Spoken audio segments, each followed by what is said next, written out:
Yo, salut tout le monde, c'est Gata Volgar, j'espère que vous allez bien. Moi pour ma part je vais plutôt bien, j'espère que vous avez passé une bonne journée. Aujourd'hui on se retrouve pour une nouvelle vidéo, donc on se retrouve pour le débrief du match Toulouse-Paris Saint-Germain, match qui comptait pour la 30e journée de Ligue 1 Conforama. Victoire du Paris Saint-Germain sur la plus petite des matchs, sur le score de 1-0, grâce à un but de Kylian Mbappé à la 74e minute de jeu. Et grâce à cette victoire, on prend les 3 points et on repart de Toulouse avec la victoire. Et aussi, on pourrait être champion de France, car si et seulement si Lille perd son match face à Reims le week-end prochain et que dans le même temps, on gagne notre match face à Strasbourg. Et dans ce cas, on pourra dire qu'on va être champion de France et on sera le premier club à être champion dans notre championnat domestique. Donc, c'est-à-dire qu'on serait le premier en Europe à être champion avant tout le monde. Donc voilà, donc ça c'était la petite parenthèse statistique. Donc on va revenir au match face à Toulouse pour décortiquer ces 90 minutes. Donc ça a été un match moyen, on peut dire ça comme ça, c'est pas le match de l'année, mais bon, l'essentiel c'est le plus important. Voilà. Donc pour décortiquer ces 45 premières minutes, bon, ça, il n'y avait pas grand chose à se mettre sous la dent, mis à part qu'on a eu des occasions avec Marquinhos ou encore avec Choupo-Moting. Et quand je repense à l'action de Choupo-Moting, je fais putain, on aurait pu ouvrir le score. Parce que franchement, l'action était magnifique, parce qu'Mbappé, il débordait sur le côté gauche, il avait déposé 2 joueurs de Toulouse au passage, et derrière, il centre au second poteau. Choupo-Moting, il avait juste le plat du pied à mettre, et il la met au-dessus. Il a même pas cadré sa frappe. Genre, il a pas tiré sur le gardien et tout. Non, il a pas cadré, il a tiré au-dessus. Et quand je vois ça, je me dis, putain, ça c'est la doublure à Cavani. Je me dis, c'est pas possible. Franchement, c'est pas croyable. Normalement, on peut faire mieux quoi. Donc, franchement, quand je vois ça, ça me désole, parce que je me dis, putain, Antero Henrique, au lieu de se bouger pour un numéro 6, parce qu'il nous faut 2 milieux défensifs, forcément, parce que vu que Lassana Diarra est parti, donc forcément, il nous faut 2 milieux défensifs, et il nous faut aussi un attaquant de pointe, un numéro 9, pour qu'on ait vraiment une doublure à Cavani, parce que Choupo-Moting, je suis désolé, c'est pas terrible quoi, franchement il m'a déçu, franchement, même si à part ça il est combatif et tout, mais franchement dans ce match là il m'a déçu, franchement j'ai trouvé décevant dans ce match. Voilà, donc il y a eu l'occasion de Choupo-Moting au quart d'heure de jeu, voilà, après il y a eu le but refusé à Marquinhos, donc c'était à la 33e minute de jeu. À la demi-heure on avait ouvert le score grâce à Marquinhos, mais bon, malheureusement l'arbitre a refusé après vérification de la VAR. J'ai l'impression que la VAR sont en train de nous enfiler, mais à part ça, donc comme je disais, le but de Marquinhos a été refusé parce que il y avait une position hors jeu de la part du défenseur brésilien sur un bon corner de Leandro Paredes. C'était Kipembe qui avait dévié ce ballon de la tête, et derrière Marquinhos l'a poussé au fond des filets, mais il y avait une position de hors jeu de la part du défenseur brésilien. Donc mi-temps 0-0, on se dit bon, en seconde période Toulouse va sauter, et bon, quand même ils ont été quand même plus dangereux en seconde période qu'en première. Et aussi entre temps en première période aussi il y avait une bonne parade d'Alphonse Areola sur je crois que c'était sur une reprise de Mats Gradel, mais quand même joli réflexe de la part du gardien parisien qui nous a sauvés à 3 reprises, et franchement il a fait un très bon match à Alphonse Areola, et on a quoi le remercier pour qu'on reparte de Toulouse avec les 3 points, parce que c'est une part grâce à lui qu'on gagne ce match face à Toulouse. Donc, comme je disais, au seconde période, je me suis dit Toulouse va sauter. Mais bon, ils ont été plus dangereux en seconde période qu'en première. Il y avait Jimmy Durmaz qui a essayé de marquer, Sanogo ou encore Gradel. Il y a aussi, Silla qui a failli aussi marquer.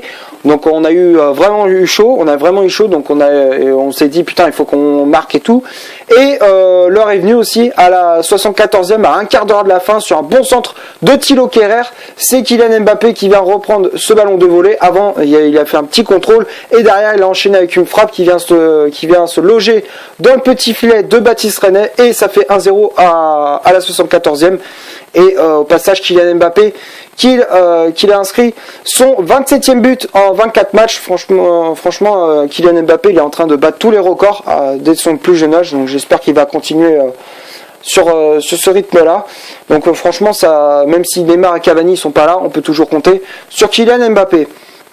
Voilà, donc à la fin du match, donc après il y a eu une occasion dangereuse juste avant la fin avec Mats Gradel, mais bon, la défense du PSG est restée vigilante et a pu s'en sortir. Et voilà, donc il y a eu aussi les entrées en jeu de Thiago Silva, Diaby, Verratti. Franchement, le milieu avec Verratti, c'est pas la même chose. Sans Verratti, on a beaucoup de mal, mais avec Verratti, franchement, il sait calmer le jeu et tout, quoi. Voilà, donc ça pourrait être un nouveau Thiago Motta, quoi. Même si on disait c'était le nouveau Pirlo, ça peut être un nouveau Thiago Motta. Après, il y a aussi Thiago Silva qui est entré en jeu pour garder un peu plus de sérénité à la défense. Voilà, et Diaby pour un petit peu plus de fraîcheur, quoi. Voilà. Donc là c'était voilà, donc ça on va passer maintenant à la composition d'équipe que Thomas Tuchel a aligné pour ce Toulouse PSG. Donc ça a été un 3-4-3 avec Areola dans les cages du Paris Saint-Germain. Les trois défenseurs centraux sont Kehrer, Kimpembe et Marquinhos. Marquinhos c'était le défenseur central, le principal. Kimpembe c'était à gauche, Kehrer à droite. Les deux milieux du Paris Saint-Germain sont Juan Bernat et Paredes. Juan Bernat qui prend la place à Dani Alves parce qu'il est blessé. Il y a beaucoup de milieux qui sont blessés, quoi. On avait Dani Alves qui était blessé, on avait Cavani qui est blessé, Neymar aussi, franchement, Di Maria aussi. Franchement, il y avait une hécatombe de blessures. Donc là, on n'avait pas le choix on était obligé de faire jouer Bernat en poste de milieu, quoi. Voilà. Donc, comme je disais, Paredes et Bernat en poste de stopper.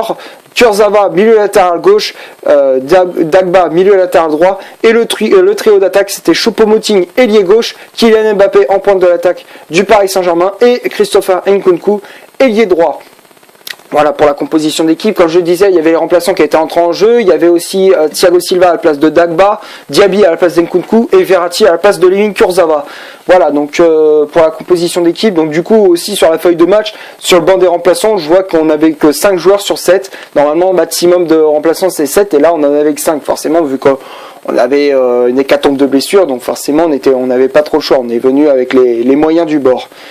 Voilà pour la composition d'équipe. On va passer maintenant aux statistiques de cette vidéo. On va commencer par celle du Paris Saint-Germain. Paris, c'est 65% de possession de balle, 6 corners, 7 tirs au total, dont 3 cadrés, 3 hors-jeu et 14 fautes commises. Tout ça, c'est côté parisien. Côté toulousain, c'est 35% de possession de balle, 6 corners, 7 tirs aussi également, donc 4 cadrés, 1 hors-jeu et 13 fautes commises par les Toulousains. Donc ça, c'est du côté de Toulouse. Voilà pour les statistiques. Donc ça prouve bien que c'est vachement équilibré entre les deux équipes. Donc franchement, mais ça m'a surpris quand j'ai vu les statistiques. Mais bon, après, on a pu faire la différence en fin de match grâce à Kiki. Donc maintenant, on va passer au top et au flop de cette vidéo. Donc là, il y a des choses à dire. Il y a des choses à dire dans les tops et les flops. Donc, on va commencer par Alphonse Areola. Pour moi, Areola, c'est le top, franchement, parce c'est d'une part, comme je disais, grâce à lui, qu'on repart de Toulouse avec les 3 points. Et voilà, donc il nous a sauvés à 3 reprises. Franchement, Areola, je le mets dans le top parce qu'il nous a sauvés plusieurs fois. Après, les défenseurs centraux, Kehrer, Marquinhos et Kimpembe, je les mets tous les 3 dans le top. Oui, je sais, Kehrer, je le mets dans le top, même s'il a fait des prestations catastrophiques contre Marseille et contre Manchester en Ligue des Champions. Mais sinon, à part ça, il s'est bien rattrapé face à Toulouse. Donc Kehrer, je le mets dans le top également. Marquinhos aussi dans le top parce qu'il défensivement il était très important. Kimpembe pareil, franchement il n'y a rien à dire sur ça. Après Paredes et Bernat, je les ai trouvés un petit peu décevants. Surtout Paredes, j'ai trouvé un petit peu décevant sur le coup de pied arrêté. Ils étaient un petit peu foirés. Voilà, donc j'ai trouvé un petit peu dommage sa prestation. J'ai trouvé ça un peu décevant de sa part. Donc voilà, donc pour moi Paredes c'est le flop. Dagba je le mets dans le top parce que franchement il a fait un très bon match également de la part de notre Titi parisien. Franchement il n'y a rien à dire sur ça. Dagba il a fait un très bon match. Après Bernat je le mets dans le top aussi parce qu'il a fait un très bon match également. Donc il n'y a rien à dire sur ça. Il a été très important offensivement et défensivement. Kurzawa pareil je le mets dans le top parce que franchement il n'y a rien à dire sur ça. Kurzawa il est en forme en ce moment. Après niveau de l'attaque, Choupo-Moting, bon, même s'il a, je vais quand même le mettre dans le top, je suis gentil parce que bon, même s'il a fait son loupé en première période, à part ça, il avait beaucoup de combativité. Voilà, donc hormis ça, hormis son loupé, il a fait un très bon match. Donc Choupo-Moting, je le mets dans le top. Mbappé le top parce que pour moi c'est l'homme du match, c'est lui qui nous a sauvés aussi. Donc franchement Mbappé, il n'y a rien à dire sur ça, dans le top. Et Nkunku, je vais le mettre dans le flop parce que moi j'ai trouvé décevant. Moi j'ai trouvé que Nkunku, je l'ai pas trouvé dans son match, je l'ai trouvé un peu décevant, il perdait beaucoup de ballons, donc bon, voilà, donc c'est pas, j'espère qu'il va se reprendre au prochain match pour que le PSG soit de meilleure forme, quoi. Enfin, j'espère qu'en tout cas il va être en pleine forme pour le prochain match. Voilà, donc c'est tout ce que j'avais à dire. Merci d'avoir regardé cette vidéo. Comme d'hab, si ça t'a plu, tu laisses un énorme like. Tu cliques ici pour t'abonner, pour rien rater de mes vidéos. Tu cliques ici pour en voir une autre si tu le souhaites. Et moi je te dis à la prochaine pour un prochain débrief. Ciao!